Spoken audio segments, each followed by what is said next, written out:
સમગ્ર ગુજરાતમાં ચકચાર જગાવનાર નવનીત બાલદિયાને મારવાનો જે મામલો હતો બગદાણાનો, તેમાં જયરાજ આહિરની હવે ધરપકડ કરી લેવામાં આવી છે। 3:25 છે તે એસઆઈટી સમક્ષ છે જયરાજ આહિર છે તે હાજર થયા હતા અને હાલમાં 7:50 ટાઈમ થયો એટલે કે 8 વાગી ગયા છે। 3 વાગ્યાની જો વાત કરવામાં આવે તો જયરાજ આહિર છે તે હાજર થયા હતા। સીધા જે તેના દ્રશ્યો છે તે ભાવનગર રેન્જ આઈજી ઓફિસ ખાતેથી આપણે જોઈ રહ્યા છીએ। છેલ્લા 5 કલાક સુધી છે તેની પૂછપરછ છે તે કરવામાં આવી હતી ને ત્યારબાદ છે રેન્જ આઈજી દ્વારા છે પ્રેસ કોન્ફરન્સ કરીને તેમની સત્તાવાર અમે ધરપકડ કરીએ છીએ તે બાબતે પ્રેસ કોન્ફરન્સ યોજવામાં આવી હતી।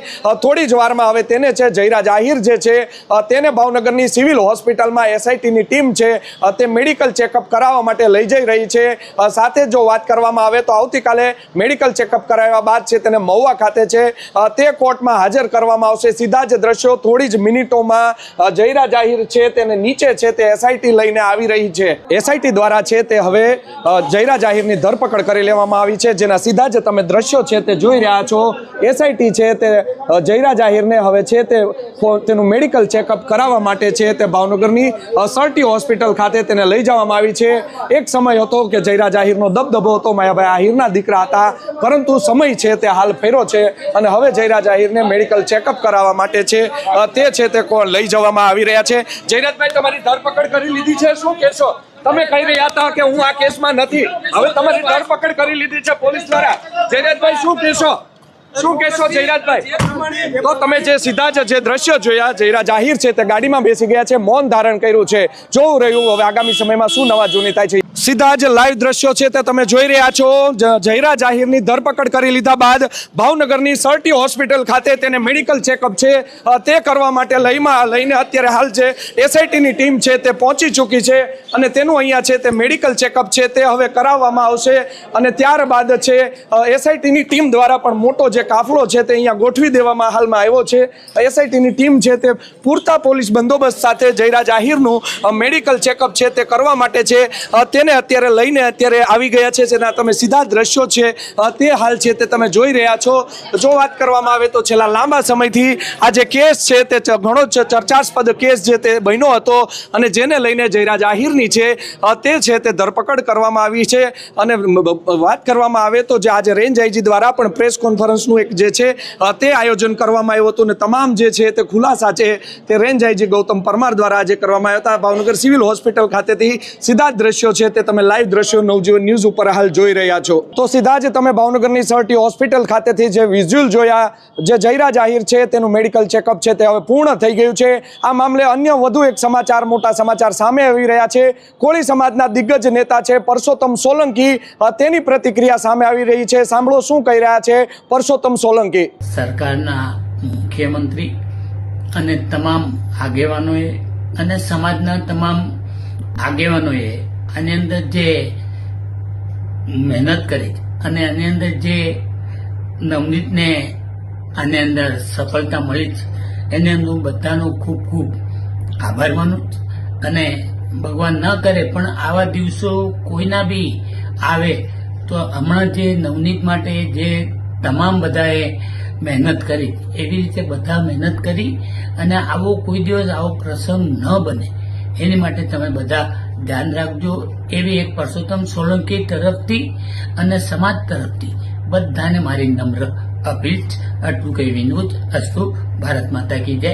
બધાને મારા સીતારામ। તો આપે સાંભળ્યા જયરાજ આહિરની જે આજે ધરપકડ કરવામાં આવી છે, જેને લઈને કોળી સમાજના દિગ્ગજ નેતા છે, ગુજરાત સરકારના મંત્રી છે અને ભાવનગરમાં જેઓ છે તે મોટું નામ ધરાવે છે તે પરસોત્તમભાઈ સોલંકીએ પણ પોતાની પ્રતિક્રિયા છે તે સામે આવી છે અને કીધું છે કે નવનીતની જે જીત થઈ છે, કોળી સમાજ જે એક થયો હતો આવો જ છે તે આવનારા ભવિષ્યમાં પણ એક જ રહે તેવી હું લોકોને છે તે અપીલ કરી રહ્યું છું। આમ કહી શકાય કે જયરાજ આહિરની ધરપકડ મામલે મોટા સમાચાર હાલમાં ભાવનગરથી સામે આવ્યા છે।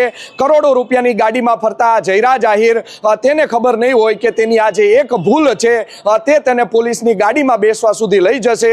કરોડો રૂપિયાની પોતાની પાસે કારનો કાફલો છે, પરંતુ આજે ભાવનગર પોલીસની એટલે કે એસઆઈટીની બોલેરો જીપમાં સરકારી કારમાં બેસીને તેને જવું પડ્યું હતું, જેની આજુબાજુમાં જયરાજનું જે ફાર્મ હાઉસ આવેલું છે ત્યાં પોલીસ અધિકારીઓ છે તે આવતા જતા હોય છે, મોટા મોટા મંત્રીઓ છે તેના ફાર્મ હાઉસમાં આવતા હોય છે, પરંતુ હાલમાં તમે જે સ્ક્રીન ઉપર દ્રશ્યો જોઈ રહ્યા છો કે એસઆઈટીના જે ભાવનગર ભાવનગર પોલીસના પોલીસ કર્મચારીઓ છે તે જયરાજ આહિરનું બાવડું પકડીને હાલમાં તેને આરોપી બનાવી ગયા છે, માટે તેને પકડીને હવે હોસ્પિટલે લઈ જઈ રહ્યા હતા. તે પણ તમે દ્રશ્યો જોયા. આમ સમયનું ચક્ર છે તે ક્યારે કોનું ફરે છે તે નક્કી નથી હોતું. માટે જો કે કહી શકાય કે આ કેસમાં છે તે જયરાજ આહિર પહેલેથી કહી રહ્યા હતા કે હું આ કેસમાં નથી, પરંતુ આજે જે એસઆઈટીએ જે ખુલાસો કર્યો છે, રેન્જ આઈજી ગૌતમ પરમારે જે ખુલાસો કર્યો છે કે જયરાજ આહિરની વિરુદ્ધમાં પૂરતા પુરાવા છે તે અમને મળ્યા છે, જેને લઈને જયરાજ આહિરની ધરપકડ છે તે કરી લેવામાં આવી છે.